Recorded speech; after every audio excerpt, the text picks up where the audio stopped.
இன்றைக்கி நம்ம கைராவோட லஞ்ச் பாக்ஸில் என்ன இருக்குது அப்படிங்கிறதாங்க பார்க்க போகிறோம்.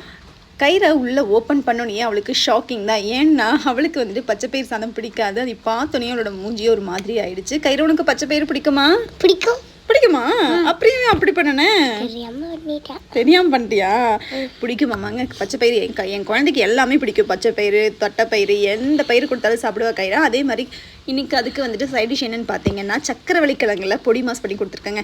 சக்கரவள்ளி கிழங்கு பாயில் பண்ணி கொடுத்தா சில குழந்தைங்க சாப்பிட மாட்டேன் அப்படின்னு சொன்னாங்கன்னா இந்த மாதிரி போங்க, கண்டிப்பாக உங்கள் குழந்தைங்க இதையே சாப்பிடுவாங்க. அதோட டேஸ்ட்டே ஒரு மாதிரி ரொம்பவே ஸ்வீட்டாகவும் சால்ட்டியாகவும் அதில் கலந்த டேஸ்ட்டாக சூப்பராகவே இருக்கும். அது மட்டும் இல்லாமல் ஃப்ரூட்ஸ் பார்த்திங்கன்னா நம்மளுக்கு பழாப்பழம் தாங்க கொடுத்து விட்டுருக்கேன். என்னது கைரா உனக்கு பழாப்பழம் பிடிக்குமா? பிடிக்கும். ஜாக் ஃப்ரூட் பிடிக்குமா? ஆமாங்க. அப்புறம் கைராவுக்கு பார்த்தீங்கன்னா இன்றைக்கி ஈவினிங் ஸ்நாக்ஸ் வந்துட்டு கேரட்டும் வெள்ளரிக்காயும் தான் போட்டுருந்துச்சு. அது இப்போ சாப்பிட மாட்டோம் அப்படிங்கிறதால கைராவுக்கு கொஞ்சமாக அந்த பழாப்பழத்தை வச்சு நான் வந்துட்டு இன்றைக்கி பேன் கேக் செஞ்சு கொடுத்துருக்கேன். பழாப்பழ பேன் கேக். பழாப்பழ பேன் கேக் உனக்கு பிடிக்குமா? பிடிக்குமா? அதுக்கு மேலே கொஞ்சமாக நம்ம தேன் விட்டுட்டோம்னா அதோட தேன் கூட சேர்ந்து சாப்பிடும்போது அதோட ஸ்வீட்னஸ் கொஞ்சம் கூட சூப்பராக இருக்குங்க. நீங்கள் வேணும்னா யூஸ் பண்ணிக்கலாம் தேன், இல்லைன்னா அதை அவாய்ட் கூட பண்ணிக்கலாம்.